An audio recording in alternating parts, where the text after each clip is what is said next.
Hi there, I'm really glad that you could join me for this second in our 3-video mini-series. I'm Marianne Page and I want to help you simplify your life. I want to help you put systems in place that are going to make your life easier, that are going to make every day productive, that are going to get you back in touch with why you're doing what you're doing. In my former life with McDonald's, I learned that systems run your business. You run your systems. However good or bad your systems are, they run your business. I also learned that everyone is capable of achieving their full potential if you give them the right training and the right support. And that's what I want for you. I want you to be the best that you can be. And I want things to be easier for you, to be much less of a struggle than they are now. In the last video, we talked about your success and about the importance of you figuring out what success looks like for you. So have you done that? Really? Now, it can be a real eye-opener when you work out what you really want out of life. Crikey, I know it was for me. And until you do work it out, you're just making life harder for yourself. And maybe a little bit meaningless. Now, in the surveys that you all completed, and thank you so much again for completing those surveys, really appreciate it. But in those surveys, many of you talked about being overwhelmed. Well, if it makes you feel any better, we all have those days where you can't see the wood for the trees, where your to-do list is so long you think you're never going to get it done by the middle of next week, let alone by the end of the day. Those days when you don't feel that your life is your own, when you're working to other people's priorities, when everybody seems to want a piece of you. Those days when you feel completely chaotic and out of control. And for a control freak like me, that really is not a good thing. Now, as one-offs, these days are manageable. They're really not a problem. You can get through them, you can get past them, just using simple tools and systems. And I'm going to share one of my favourites with you in a minute or two. But it's when these days start to merge, when, as one of my clients put it, overwhelm has become the norm, that you need to be a little bit concerned.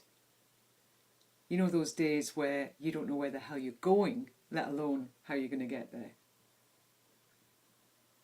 The biggest problem with it is that the success that we talked about in the last video, your success based on what's really important to you, seems a million miles away. So what do?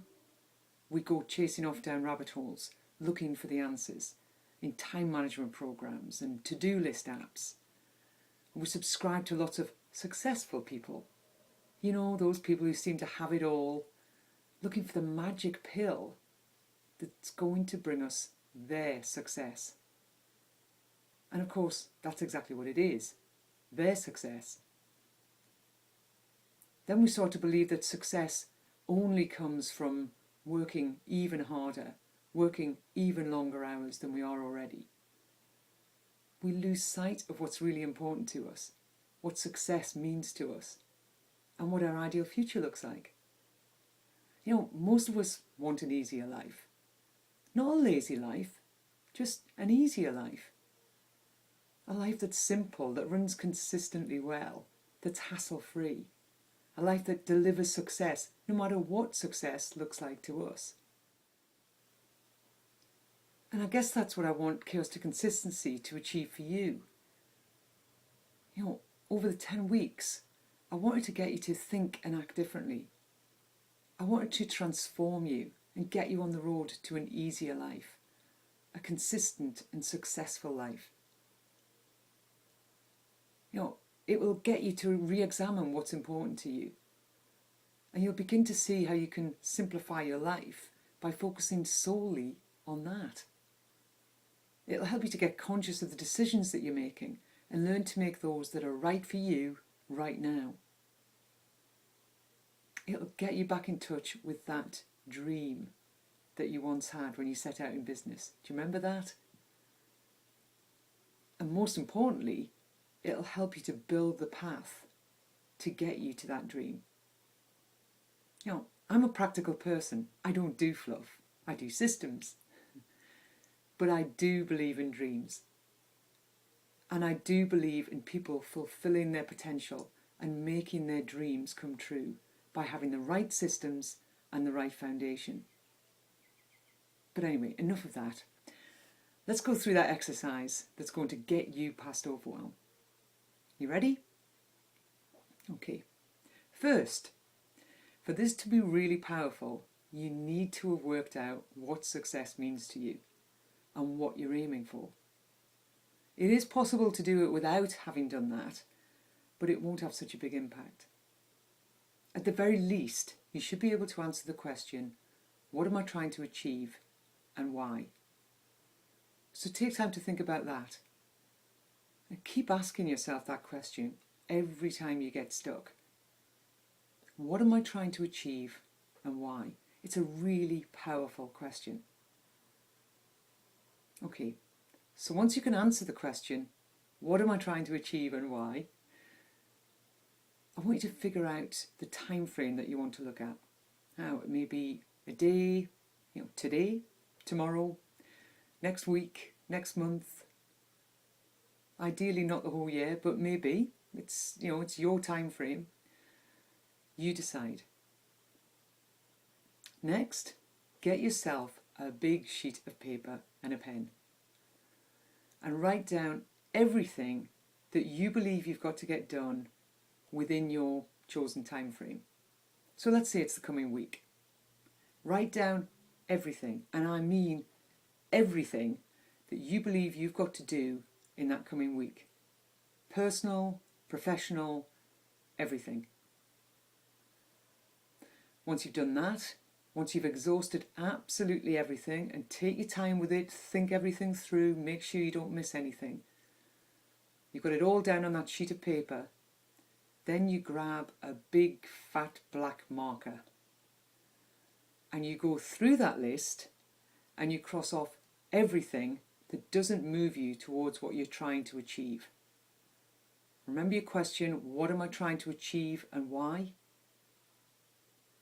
So you're crossing off everything that doesn't move you towards what you're trying to achieve, doesn't move you towards your vision of success.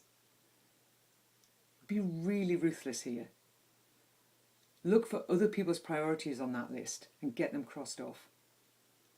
Look for things that are easy to do or that feed your inner procrastinator, like setting up a to-do list app maybe, or reading through all those emails you've subscribed to, and get those crossed off too. Cross off anything that doesn't move you to where you know you want to be, and be really ruthless. Now, there'll be things on that list that do have to be done, but most of them shouldn't be done by you. Things like bookkeeping, your expenses, managing your database. These things can stay, but they get moved onto a second list called to delegate. All those things that need to be done, but not by you. They don't move you towards where you want to be. They're just necessities. They have to be done. We get into the detail of who to delegate to and how to go about it in Chaos to Consistency. But for now, it's important that you recognise those things that you shouldn't be doing. Those things that you're busying yourself with that aren't moving you or your business or your life in the right direction. So, to recap, we know the answer to our question, what am I trying to achieve and why? We've chosen the time period we want to look at. We've written a big list of absolutely everything that we think we've got to get done in that time period, including all of our personal stuff. We've crossed off everything that doesn't move us towards what we're trying to achieve. And we've moved stuff that has to be done, but not by us, to our to delegate list. What we're left with are three lists. A do list, the things that we are going to get done because they move us in the right direction. They move us towards our version of success. A delegate list of things that we're going to get done, but not by us. And our ditch list, the big list of other people's stuff and things that we've just got into the bad habit of adding to our daily to-do list. Do, ditch, or delegate. Simple. Try this exercise out and see what it does for your overwhelm. It just works like a charm. It's a great little exercise. But you have to be ruthless. You have to get past your guilt of ditching other people's priorities. But just remember that that's what they are. They're other people's priorities. They're not yours. And you've got plenty of your own to be getting on with. Do, ditch, or delegate. Try it out and leave a comment below the video to let me know how you got on with it. In the next video, we'll take a look at a few of the daily routines that I use to get past the other big issue you highlighted in your survey, procrastination. So watch out for my email. And in the meantime, have a great few days. Do, ditch, or delegate. See you soon.